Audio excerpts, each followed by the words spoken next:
to talk kids and politics. So that should be a pretty good conversation. That's right, Emma Huss. Now, I don't know if you remember her. She was here with us on morning break around the election time. And you brought to our attention what kids really thought about the election. Yes. So now the election is passed. President Trump is now in office. Yes. So you conducted a new study, and this is for kids between the ages of 12 to 18. Yes. You asked them 4 specific questions. The first one was, what do kids really think about President Trump? And what was that response? Well, like you said, I think parents think that kids don't care about politics or they have no idea what's going on in current events. But I actually can't go to a class in school without getting into a discussion about current events or an argument about politics. So that's why I wanted to find out what kids really thought about politics, even though we can't vote. Yeah. So I found out that, before the election, 30% of kids were in support of Trump and they liked what his campaign was doing, but now only half of them feel like he's actually doing a good job. Wow, so they were supportive before President Trump took office.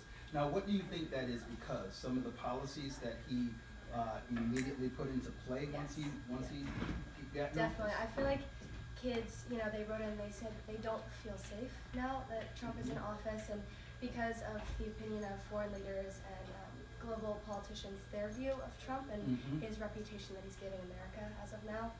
So I'm curious that if many of these kids, their opinions have actually been presented by their parents and they've adopted to those opinions, and now this is what their parents may feel and this is what they feel also. Do you think that is the case?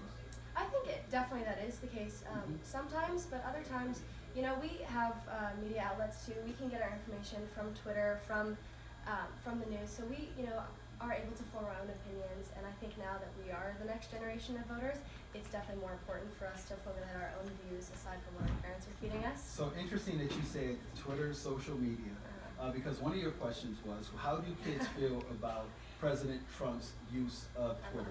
And what was that response? A resounding 85% of kids, almost every single person, thinks that his use of Twitter and the things he tweets are completely unpresidential and really inappropriate. Because, we're told not to cyberbully, don't make fun of people online for who they are, what they're wearing, what they're doing, but it's really conflicting to have a president who does exactly that. Okay, so in coming from a generation that is consistently on social media, and that was their view. You said 85%? Yep. Interesting. Okay, in regards to Trump and current events, what are kids happy or worried about? Now, you said that they had some concerns that they don't feel safe. Now, what were the responses concerning that? Yeah, I think one of the two main things is I found out that kids don't feel like the immigration ban and building a wall are good ideas.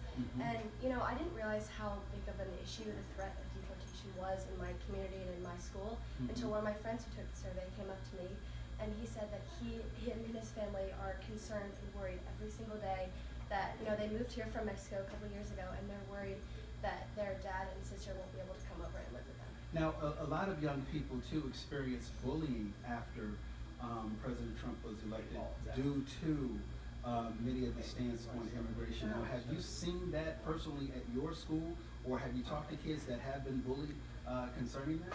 I have. I see it all the time. And, the election, it really, really divided people.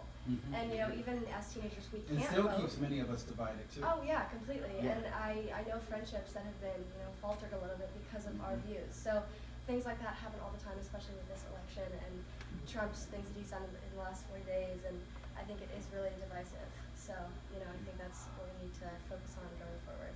You have to be the most outspoken young woman I think I have ever met before. Thank you very much. But you continue to do this. So, really quick, what is your next survey going to be based on? Because I know you got one in the works. Yes, I think it might be about college preparation and because I sort of try to base the things off of what I'm experiencing in my life and what my friends were going through. So I sort of tailor it to that, and then try to get a broader understanding of a greater group of people. So thank you, Emma. We love having you here. Thank you so much. Hey, Chris, what you got going on over in Patterson?